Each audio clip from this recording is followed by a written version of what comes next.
नमस्कार दोस्तों, आप सभी का स्वागत है आपके अपने YouTube channel exam selection point पर। मैं हूं आपका साथी विपिन।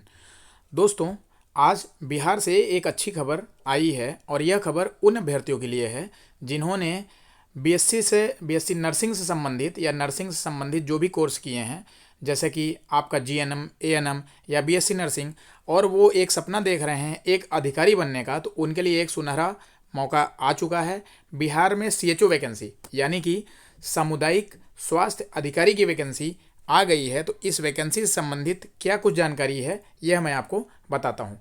कुल पद आपको लगभग 4500 देखने को मिलेंगे। आयु सीमा 40 वर्ष या अलग अलग वर्ग के लिए क्या आयु सीमा रहेगी ये मैं आगे आपको बताऊंगा। सैलरी आपकी 40,000 प्लस रहने वाली है, यह भी आगे विज्ञप्ति में मैं आपको पूरा बताऊंगा। और इस वैकेंसी की जो आवेदन है दोस्तों, वह आवेदन अब शुरू हो गए हैं आज से ही। तो इस वैकेंसी से संबंधित संपूर्ण जानकारी मैं आपको दूंगा। आप वीडियो के अंत तक जरूर बने रहें। और अगर आप हमारे इस चैनल पर नए हैं तो चैनल को लाइक और सब्सक्राइब करना ना भूलें, ताकि इसी तरह की खबर आपको आगे भी मिलती रहे। तो दोस्तों, आइए देखते हैं आगे क्या कुछ है इस विज्ञप्ति में। अब हम यहाँ पे आ गए हैं विज्ञप्ति में दोस्तों। तो आप देख पा रहे हैं कि राज्य स्वास्थ्य समिति बिहार की तरफ से ये एनएचएम, जो कि नेशनल हेल्थ मिशन होता है, उसके अंतर्गत हेल्थ एंड वेलनेस सेंटर बनाए जाते हैं गवर्नमेंट की तरफ से। तो उनको संभालने के लिए कम्युनिटी हेल्थ ऑफिसर्स की ज़रूरत पड़ती है, जिनको हम सीएचओ के नाम से जानते हैं। तो कुल पद आपको 4500 देखने को मिलेंगे। अगर आप देखें तो ये जो कोटिवार विवरण है, यानी कि जो वर्ग के हिसाब से है, वो भी मैं आपको बता दूं।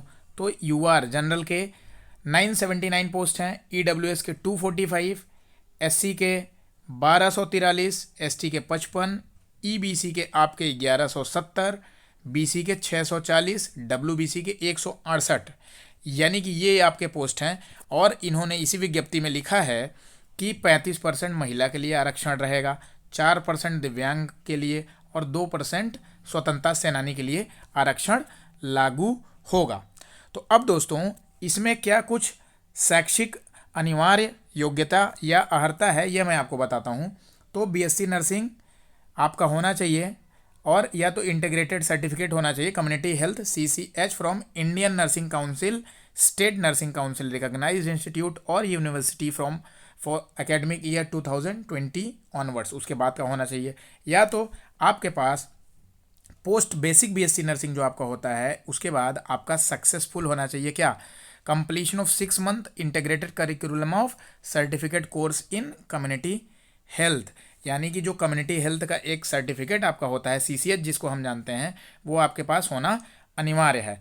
अब इन्होंने नोट में एक चीज़ लिख दिया है, इसको आप ध्यान से देखें। For clarification purpose the academic year referred for integration of middle level health provider MLHP means student who have undergone 4th year BSc nursing and 2nd year post BSc nursing in the year 2019-20 or onward have passed the course successfully। तो मतलब जो 2019-20 के बाद जिन्होंने course ये complete किया है, तो उन सभी के लिए यह एक अच्छा मौका है और वह इस भर्ती में सम्मिलित रहेंगे। फिर इन्होंने बताया है कि आपका जो बीएससी नर्सिंग होगा, ये और करके जो लिखा है, आपका जीएनएम भी रहेगा तभी भी चल जाएगा, और आपका कोर्स जरूर होना चाहिए किसमें, सीसीएच में। ठीक है दोस्तों, अब आगे हम आपको बताते हैं क्या है। अब इन्होंने कहा है कि इम्पोर्टेंट नोट में जो बताया है, आप ध्यान से देखिए।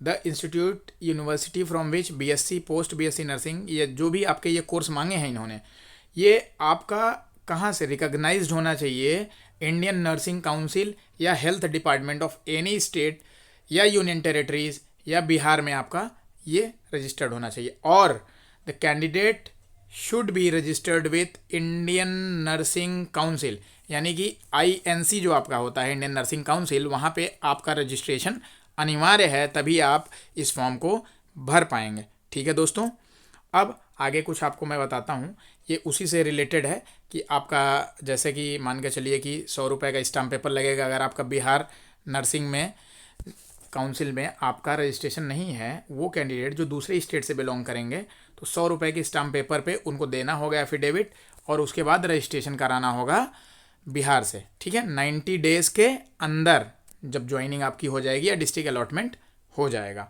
पेपर के बाद, ठीक है। अब इन्होंने एक शर्त रखी है, श्योरिटी बॉन्ड।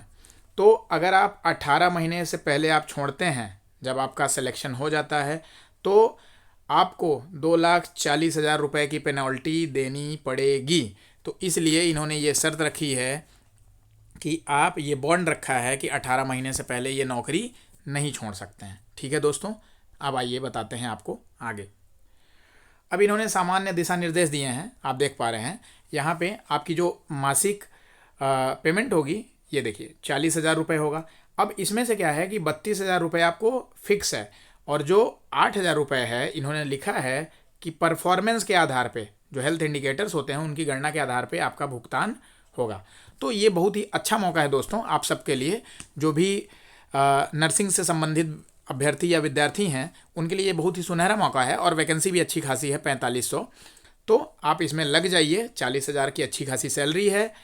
तो अब इन्होंने एक और चीज़ रखा है कि आयु सीमा या शैक्षणिक योग्यता, ये आपका कट ऑफ का जो डेट है 1/4/2025, यानी कि 1 अप्रैल 2025 को आपकी ये सारी अनिवार्य अहर्ताएँ कंप्लीट होनी चाहिए, ठीक है। अब आयु संबंधित आपको मैं बताता हूँ, इन्होंने लिखा है कि 1/4/2025 को न्यूनतम आपका 21 वर्ष होना चाहिए, और अधिकतम आपको कैटेगरी के हिसाब से दिया है। तो जो EWS होंगे 37 ईयर्स, फिर आपके जो पिछड़ा वर्ग होंगे 40 साल, EWS महिला को 40 साल, अनुसूचित जाति या जनजाति पुरुष या महिला के लिए 42 साल। तो ये आपकी एज में, आयु में छूट हो गई, ठीक है दोस्तों। अब गणना आपकी होगी 1/4/2025 को। इसी तरीके से आगे क्या कुछ है मैं आपको बताता हूँ। आपको फॉर्म जाके पोर्टल से भरना है, और देखिए इसमें आपका जो तिथि है, प्रारंभिक तिथि, यानी कि आज 5 मई 2025 10 बजे सुबह से लेके 26 मई शाम को 6 बजे तक पोर्टल खुला रहेगा। इसके अंदर ही आप इस फॉर्म को भर दें और अपनी तैयारियों में लग जाएं दोस्तों, ठीक है। अब आइए देखते हैं आरक्षण का क्या कुछ है। तो इन्होंने जैसा कि बिहार में जो आरक्षण चलता है वही आपका चलेगा। इसके लिए स्थायी, मतलब ये आपका जो डोमिसाइल होता है ये आपका अनिवार्य होगा, जाति प्रमाण पत्र होगा, और ये सब क्रीमी लेयर हैं कि नॉन क्रीमी लेयर हैं, जैसा कि हर वैकेंसी में होता है, तो उसी तरीके से होगा। अगर आप अदर स्टेट के हैं तो आप सिर्फ जनरल में भर पाएंगे फॉर्म, ठीक है दोस्तों। अब आइए मैं आपको बताता हूँ, यहाँ पे एक दिया गया है आवेदन शुल्क। तो इस वैकेंसी को भरने में कितना शुल्क लगेगा। तो जो सामान्य वर्ग या पिछड़ा वर्ग या EWS आपके जो पिछड़े वर्ग हैं या आर्थिक रूप से कमज़ोर, उनके लिए आवेदन शुल्क 500 रुपये रखा गया है। जो अनुसूचित जाति या अनुसूचित जनजाति के लोग हैं, ठीक है, स्थायी निवासी, उनके लिए 125 रुपये शुल्क है। और जो आरक्षित वर्ग की महिला उम्मीदवार हैं, ठीक है, स्थायी निवासी कहाँ के, बिहार के, उनके लिए 125 रुपये। राज्य के बाहर के उम्मीदवार, चाहे वह किसी भी वर्ग के हों, इन्होंने साफ साफ लिख दिया है, महिला हो या पुरुष हो, आपको 500 रुपये का भुगतान करना पड़ेगा, या आपकी 500 रुपये फीस लगेगी। और जो दिव्यांग कैंडिडेट्स हैं उनके लिए भी 125 रुपये फीस रखा गया है। तो ये हो गया, ठीक है दोस्तों। अब चयन का क्या आधार रहेगा यह मैं आपको बताता हूँ। तो CBT कंप्यूटर बेस्ड टेस्ट आपका होगा, ठीक है। 100 नंबर 100 पूर्णांक का आपका प्रश्न होगा। अब इसमें जनरल नॉलेज से आपके 20 क्वेश्चन रहेंगे 20 मार्क्स के, यानी कि एक क्वेश्चन आपका 1 मार्क्स का। फिर आपका नॉलेज एप्लीकेशन या रीजनिंग जिसको हम जानते हैं उसके आपके 20 क्वेश्चन रहेंगे। न्यूमेरिकल एबिलिटी के आपके 20 क्वेश्चन रहेंगे। टेक्निकल एबिलिटी के 20 क्वेश्चन रहेंगे। तो कुल प्रश्नों की जो कुल संख्या है 80 रहेगी, ठीक है दोस्तों। अब इसमें जो टेक्निकल एबिलिटी है, यानी कि आपके विषय से संबंधित जो रहेगा उसमें 2 मार्क्स का एक क्वेश्चन आएगा। तो यानी कि यहाँ पे ये जो है आपका 40 मार्क्स का आपका ये क्वेश्चन होगा, 20 क्वेश्चन। तो टोटल 80 क्वेश्चन 100 नंबर के आपके, और समय आपको 2 घंटे का मिलेगा इस परीक्षा के लिए, ठीक है दोस्तों। तो यह सब आपको बता दिया गया है। अब आप अपनी तैयारियों में लग जाइए, इस फॉर्म को भर दीजिए जो भी लोग इसके पात्र हैं। तो यह वैकेंसी आपको कैसी लगी दोस्तों, आप कमेंट बॉक्स में ज़रूर बताएं, और चैनल को लाइक शेयर सब्सक्राइब करना ना भूलें, ताकि इसी तरह की खबर आपको आगे भी मिलती रहे। धन्यवाद। जय हिंद दोस्तों।